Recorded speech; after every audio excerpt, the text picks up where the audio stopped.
Good afternoon, dear friends. Thank you to each and every one of you for being with us today.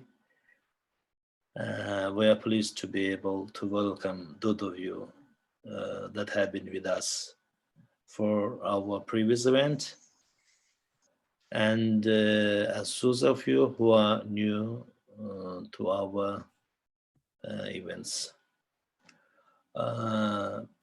First, I would like to inform you about our Civic Education Week. The Civic Education Week is organized by Civic Education Network in Eastern Europe, and will hold a Civic Education Week from October 11 to 17 in Azerbaijan, Armenia, Belarus, Georgia, Moldova, Ukraine, and Russia. Within the framework of the slogan, Art of Living Online. This week aims to develop civic education and form a new approach in that area by demonstrating the high potential and sharing the best educational practices in the region. So we have a lot of events for this week, more than 100, and each day of the week will be dedicated to the development of civic education in one of the participating countries. Now I would like to welcome our speaker, Ramil Iskandari. He is the head of legal analysis and research public opinion. And today he will be with us in the training about digital skills for civic education and trainers. So Ramil, stage is yours, please.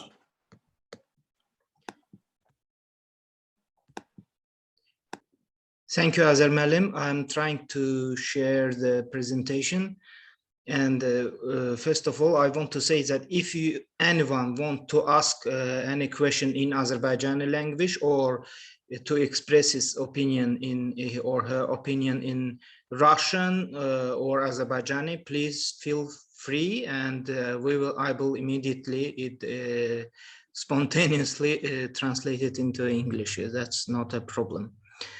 So there was a interesting event in the morning. So it was a discussion like event, and where Azar Ramazanov was moderated, and it was a discussion about the current situation with this with the civic education in Azerbaijan, and it was quite interesting to learn the opinion and comments from almost all stakeholders, starting from government, NGOs, and academic institutions. And but this session, and it was also with full of the recommendation, which I also took notes. And in this training, actually, this is not a type of one-side lecture, but rather than also a kind of discussion, and therefore anyone can write in the chat section, for example, his or her question, and probably the Azer Malim also, if he wants, he can take questions, and I will take questions, so we can answer to the questions. If it's related directly to the topic, I will answer, and if it's related to the organizational side of the network, EENCE network, then Azer Malim probably will answer to that questions. So, first of all, I would like also to thank all participants, and some others will join soon. And therefore, but we need to start the session already. Today's topic, as you know, it's about digital side of the civic education. In the morning, we have discussed a lot about offline side. So this is more about online tools and mechanisms for promoting civic education and for encouraging participation of different parts of society in civic education through using online tools and digital tools, web-based opportunities and social networks to have a better understanding of civic education, as well as get knowledge and skills in this field. And I know that organizations led by Azar Ramazanov also is very active in this side, and we hope in the future also this sphere will be under attention. So basically, if we talk about civic education, the general understanding is that civic education can be broadly defined, and it's not a narrow field of study. And civic education is starting from providing information, knowledge, skills, and learning experience to empower citizens, and to empower citizens on participating in a democratic process in the society. And it can take very different forms, and it can be live classroom based learning, it can be informal training, experiential learning, and mass media campaigns. And we can I can note that the social media for nowadays are playing an important role in this. And civic education, for whom is civic education? Civic education can be targeted at children or adults in developed or in developing countries, or regarding the level, it can be local, international, and national level. And nowadays, many organizations actually in using these digital tools to promote and to implement learning programs to deliver learning. Why it is happening? I think one of the main how to say purpose of dramatic increase of digital approach in this field is that first of all, the pandemic gives us problems, but also some opportunities in terms of using of online tools. But however, the problem, as we also discussed in the morning session, was that the access to this information, if it's online and if it's in rural areas, not only in the city, and if its internet connectivity is not in high level, then it creates problems for digital sphere as well. So in that case, we have problems of delivering learning, and therefore we need to take that into consideration as well. So we can switch from traditional methods to using digital tools, and we can compare them actually. And if we compare, then while traditional methods, we can say that while traditional methods can reach a limited number of individuals per year, but e-learning can reach thousands of people throughout the world if we talk about both formal education and non-formal education, thereby resulting is a highly cost-effective in this method. Of course, it's traditional methods, but e-learning can reach a wide target audience, including which learners, I mean, geographically dispersed and busy with work or family commitments. It's a characteristic of the audience. And contingent workers such as consultants, professionals working part-time, independent contractors, people those who are located in conflict and post-conflict areas and restricted in their mobility, they also prefer use the digital methods. People those who are limited from participating in classroom sessions due to cultural or religious beliefs. In some societies, we can be witness of that. Facing difficulties with real-time communications, those who, for example, learned foreign languages. All of us actually have access to the internet, we can say that, but and for many different things like researching for some information for school and college projects, downloading music, pictures, wallpapers, and screensavers. So, but what do you know there is, but do you know that there is one more advantage of internet, and you can educate yourself. That's an advantage. There is no, how to say, there is no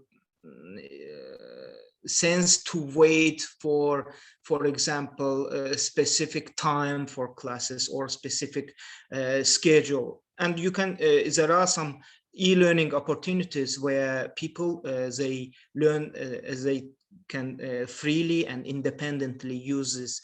By using this tool, they can raise their knowledge and skills without a specific, let's say, schedule. For example, academic degree, to get degree online. For the moment, we have online distance learning systems, and you can get online actually education. Why we should take advantage of e-learning. E-learning allows flexibility to learn anytime, anywhere, as I said, and it can be easily accessible if you have, of course, a good internet connection. They can take it from their office, from home, and where is internet connection.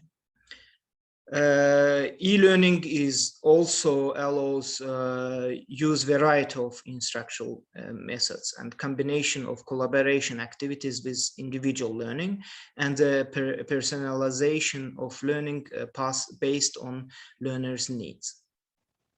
I'm trying to be as fast as possible, since to leave some time for questions, and also possible if you have some opinions. And also I have also there should be one person here who can present also the digital learning program websites which operates in Azerbaijan. So I will ask that person to intervene in a moment. But the e-learning is not only about how to say the techniques and methods and forms. It's also about rights. And when we talk about rights, we need to know that, for example, in our region, the Council of Europe has a concept of digital citizenship, and the purpose of this concept is that a digital citizen is someone who, through the development of a broad range of competences, is able to actively, positively, and responsibly engage in both online and offline communities, and whether it's in local, national, or global level. So the key issues here is that it should act actively, positively, and responsibly, because active participation relates to the competences that citizens need to be fully aware of when they interact with a digital environment. And rights and responsibilities are something citizens enjoy in the physical world, but in a digital world, also citizens, while in online, also have certain rights and responsibility. It doesn't mean that you can do everything in online platform. And here you have also some objective restrictions and rules which you should follow, and to have a responsible approach to it. That's a key issue of the key point of the digital citizenship. Privacy and security of everyone should be respected. We also had a talk in the morning session. Privacy and security includes two different concepts. Privacy concerns mainly the personal protection, and it covers competencies such as information management and online safety issues to deal with and avoid dangerous and unpleasant situations. I think that many of us faced some such situations while online, and we always were thinking about some kind of framework tool while being online during the civic education promotion. So therefore, privacy and security should be respected. Consumer awareness related to the fact that the World Wide Web, with its broad dimensions such as social media and other virtual social spaces, is an environment where often the fact of being a digital citizen also means being a consumer.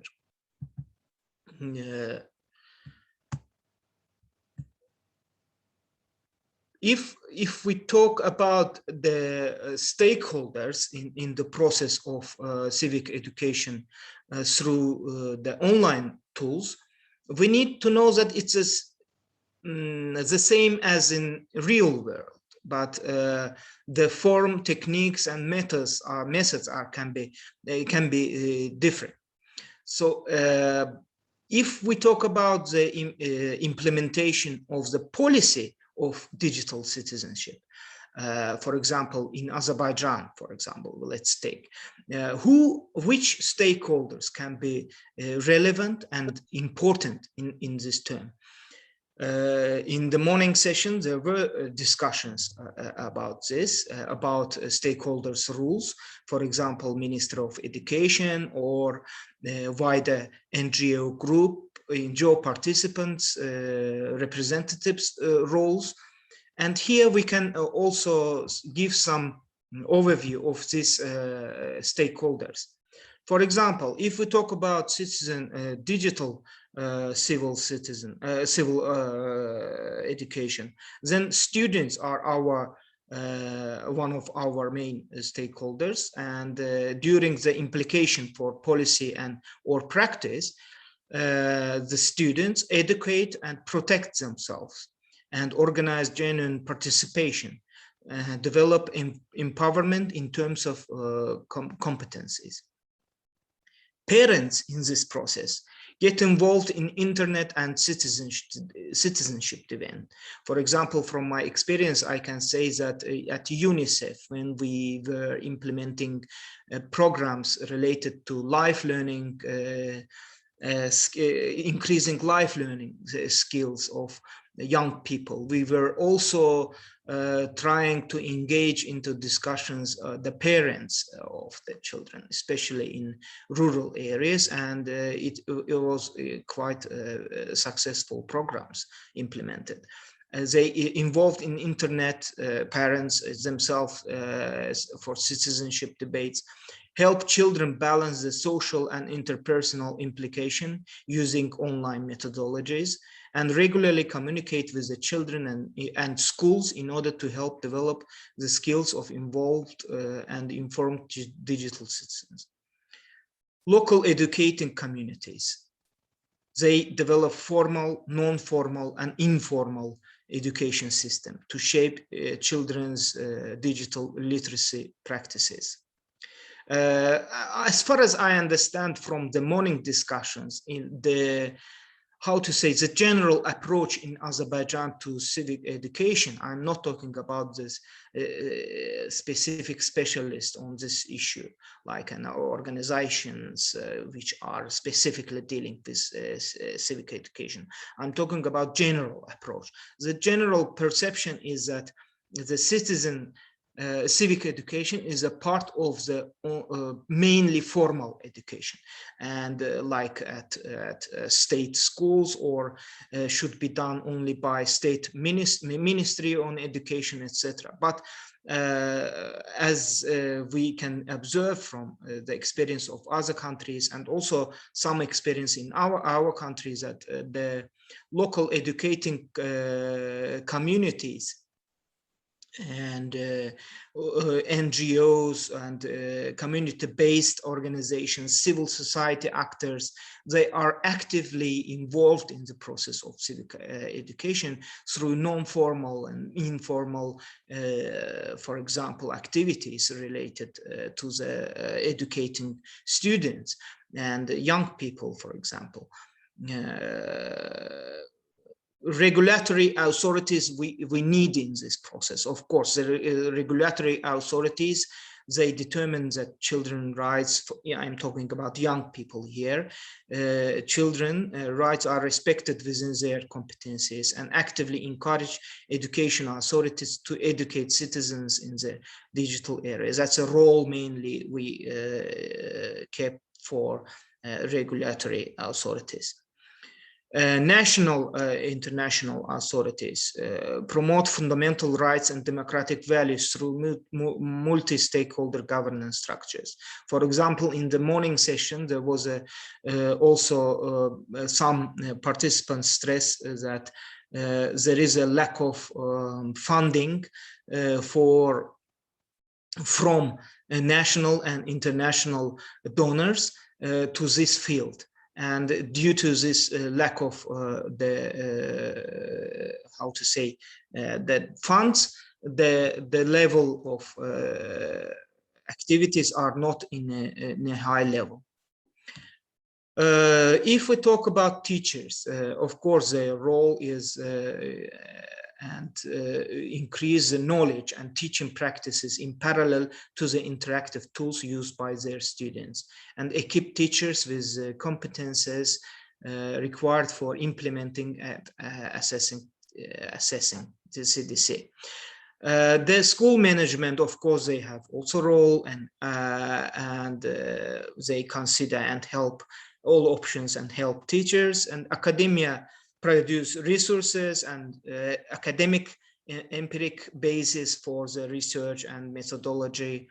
And private sector actors are also responsible both in participating but also supporting multi-stakeholders. And civil society actors, of course, develop the ability to provide new directions, new ideas for future orientations in digital citizenship education. What we discussed in the morning also was like Azer asked the question from civil society actors, that what would be our future, for example, steps in this field, and NGOs had a different response to that. If we talk specifically about young people and digital civic engagement, there was a research conducted by UNICEF, and I think it was last year, and they when they announced the result, it was defined that data from 11 countries showed that between 43 and 64% for news of 9 from 17 years old, they use news online and discuss problems online. In the context of widespread digital access, digital civic engagement by youth may be more equitable than international. And young people, also research revealed that young people are less invested in dutiful, responsible citizenship acts. They use humors, memes, satire, and other acts of engaging with or remixing popular culture as important tactics. Civic engagement by adolescents educates and exposes them to civic issues at an early stage and contributes to the sense of social political empowerment. Which digital platform young people choose to use civic engagement depend on the range of functions and features offered by these platforms. Young people who engage in digital participatory politics are much more likely to engage in real offline discussions. Active enablers of digital civic engagement by use include equitable access to technology and digital skills. Key difference to civic engagement are deterrence, the lack of trust in the internet. That's a key problem also in Azerbaijan. People are not so much trusting internet tools, even its academic courses or online format. In any case, there is a difference in approach to online methods or even academic courses or real. So people still has some classic approach in this issue. Therefore, the need for online tools need to be trusted, but how to raise the trust to digital platforms? I think one of the purpose of lack of actual trust is information flow of fake news and fake issues, and therefore people are not. Of course, it doesn't relate to academic sphere, but in general perception about internet mechanisms, it creates untrust, of course, this fake character of some news, discussions, etc. But what is more wider used if we talk about digital platforms, the social media as a learning tool.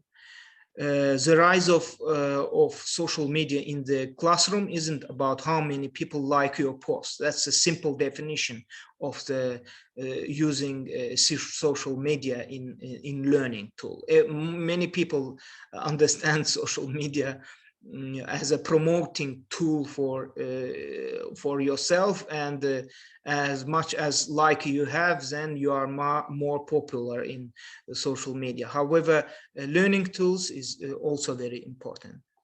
Social media promotes self-directed learning, which prepares students to search for answer and make decisions independently.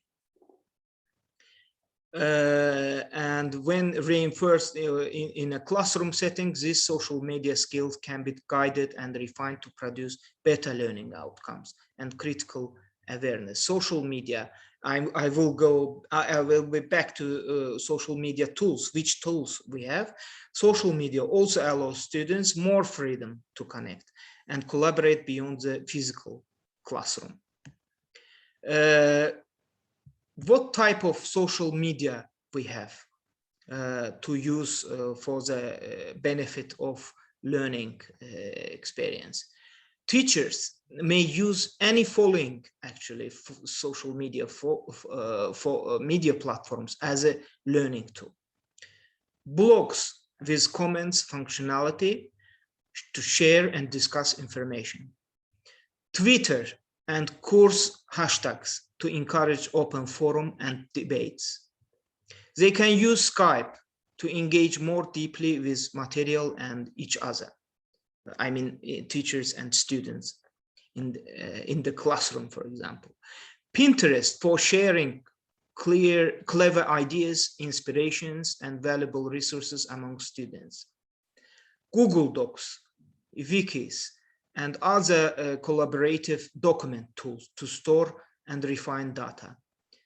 Project management applications, there are a variety of that, and streamline collaboration. LinkedIn and other social networks to build professional connections. For example, I use LinkedIn very often for this purpose. YouTube, they can use to create both courses and student video presentations. I use this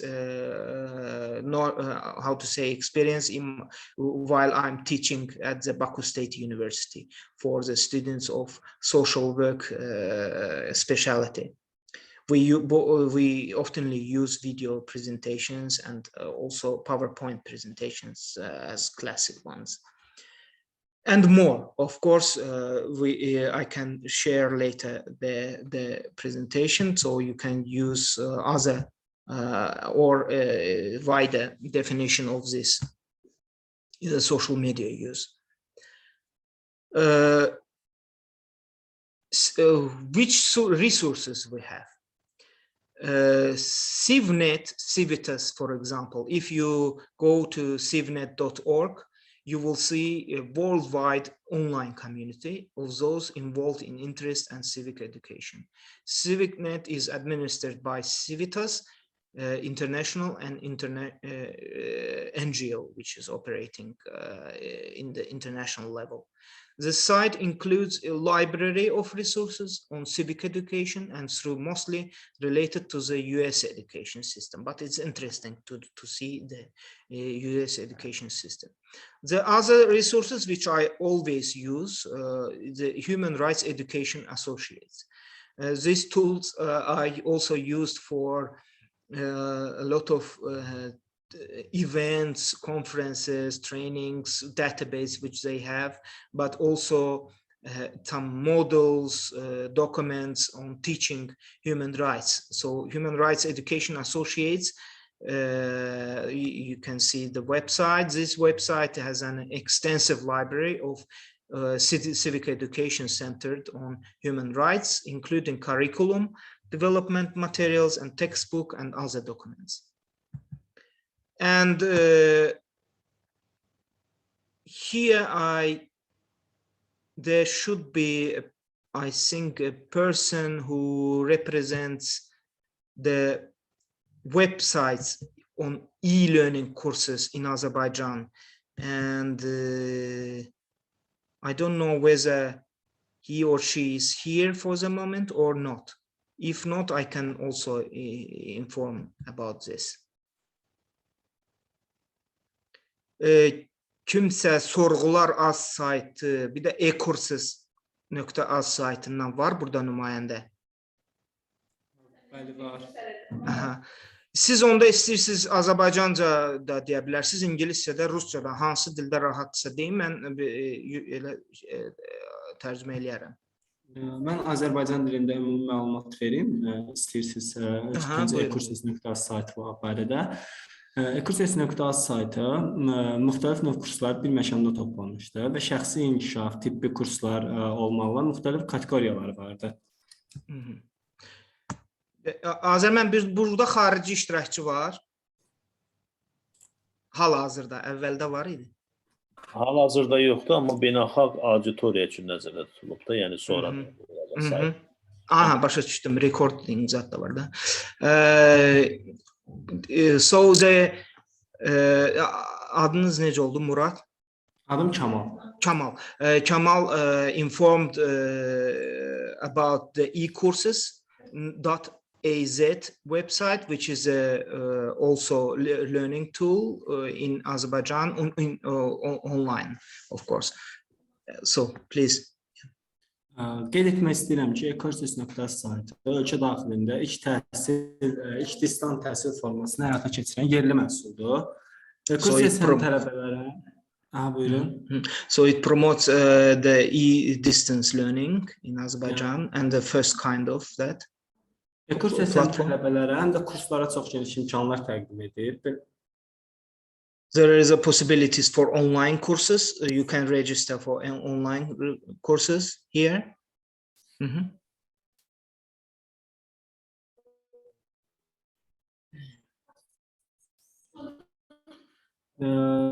Misal olaraq EEENCE saytında tərəflər bunlar da ki, distant təhsil, əlavə vaxt işçisi olmadan lazım olan kurslar bir arada So you don't have time, if you don't have additional time, so you can use these tools for the courses. Şəxsi inkişaf və sertifikat qazanmaq imkanı. Personal development, and you can increase your personal development and also get certificates. Və əlavə olaraq qeyd etmək istəyirəm ki, kurs.az saytında kurs bitdikdən sonra kurs rəhbərinin yerləşdirdiyi test vasitəsilə tələbə öz bilik və bacarıqlarını, kursda nə öyrəndiyini bu test vasitəsilə yoxlaya bilir. Yəni kursun sonunda biliyimizi yoxlamaq üçün test tapşırıqları həyata keçirilir. There is a pre-test and post-test methods used in these courses, so you can, how to say, compare your initial knowledge and after the course knowledge, the level of how you were developed, and get then the certificate. Sorğular.az saytı haqqında məlumat verim sizlərə. So if I talk about the Sorğular.az website, Sorğular.az saytı həm də mobil əlavə kimi qısa müddətdə onlayn anketlər yaratmağa imkan verir. Mobile, it's an online application also. They can. Siz çoxlu sual növləri arasında seçin. You can create your surveys and choose a lot of questions. Tələblərinizə uyğun olaraq dəyişdirə bilərsiniz. And according to your needs, you can differentiate the questions. Qeyd etmək istəyirəm ki, sorğular.az-da müxtəlif növ bazalar var. Şablonlardan istifadə edib sual yaratmaq və yaxud da özünüz sıfırdan sual yaratmaq kimi imkanlar təqdim edir bizlərə. So you can use a database, the samples in this platform, which gives us opportunity to choose any of them. Bundan biz yaratdığımız sorğunu hətta hər hansı bir şirkət tərəfindən yaradılıbsa, həmin sorğunu öz saytında da yerləşdirmə funksiyasını təqdim edir sayt bizə. And we offer the service for including this survey into your website of your organization or company.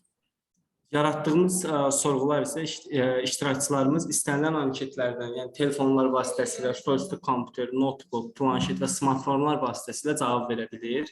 And you can use notebooks, smartphones, planchets, and other laptops, tablets to those. It's an opportunity to those who want to answer to those questions, to fill in that survey questionnaires.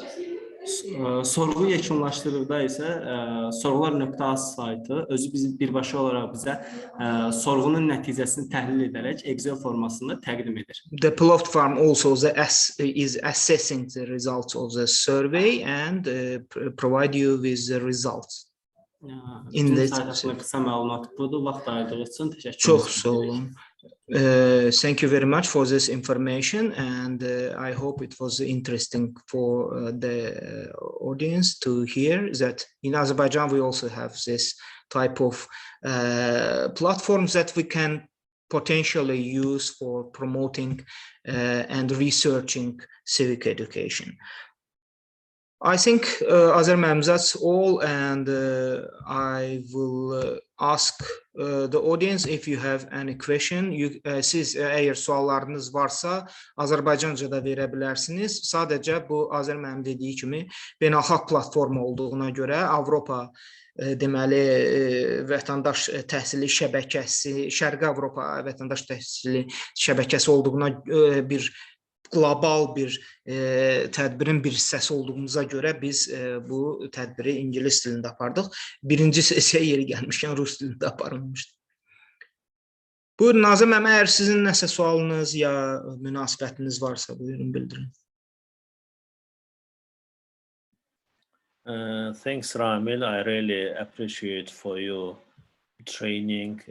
You have really made some great points in your training, in your presentation. So, do we have any questions from all participants? They could write in the chat or could directly give you a question. I think that this topic is a relatively new approach in the civic education, and probably we need to promote it further in our future activities as well. So if you have any question, please feel free ask.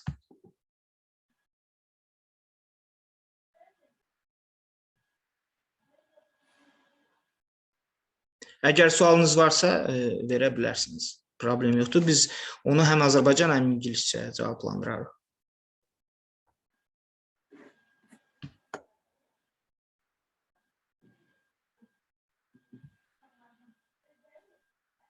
Mənim bir təklifim var daha çox. Deməli, digital citizenship-lə bağlı. Hal-hazırda müəyyən məktəblərdə digital citizenship-lə bağlı təlimlər keçirilir. Həm müəllimlər üçün, həm şagirdlər üçün, hətta valideynlər üçün də keçirilir. Mən təklif edərdim ki, bu cür mövzular məsələn dövlət məktəblərində də keçirilsin. Ümumiyyətlə digital citizenship mövzusunda müxtəlif təbəqələr üçün bu mövzuda təlimlər olsun. Belə bir təklifdir. Çox sağ olun. So Nigar xanım davranışla bağlı İngiliscə səs bildirin. Yes, I have a suggestion that just I want to say that digital citizenship is taught in some private schools for students, for teachers, and even for parents.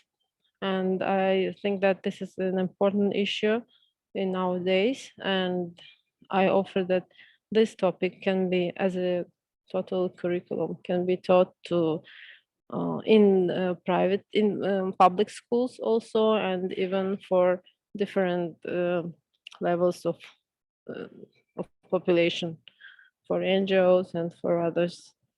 Thank you. Thank you, Nigar Hanım. Actually, I want to also pay attention to Azer Ramazanov, that probably in the future that this suggestion from Nigar also can be useful to suggest to Minister of Education to use this digital citizenship concept while teaching, or you might have more information about that, whether they are using for the moment in public schools or private schools. Well, as far as I know, it's not the policy of the Minister of It. Maybe it is, but it's not in the curriculum. The private schools are teaching this on their own. I mean, it's not a part of the state program. I understood. Mm-hmm. Thank you.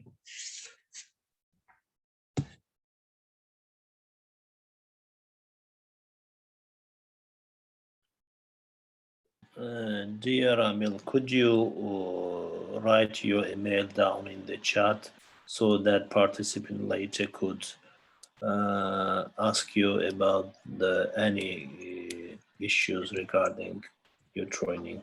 I'm writing my email, so you can ask the presentation itself as well. I can send it to you if you will ask me, write an email to me, and I also can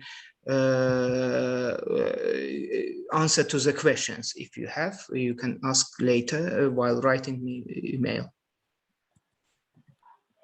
Yes, I wrote it there. Dear participants, do you have any other questions to Ramil Skenderli?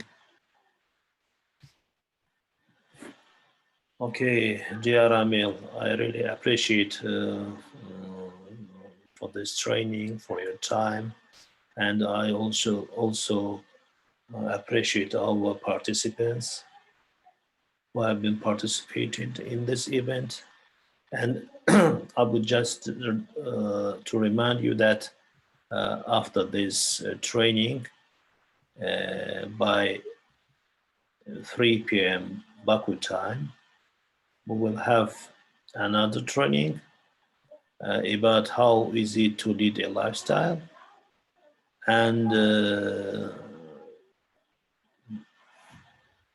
we welcome and we encourage you to participate in our other event. But now, thanks Ramil for his great presentation, for his training, and see you later.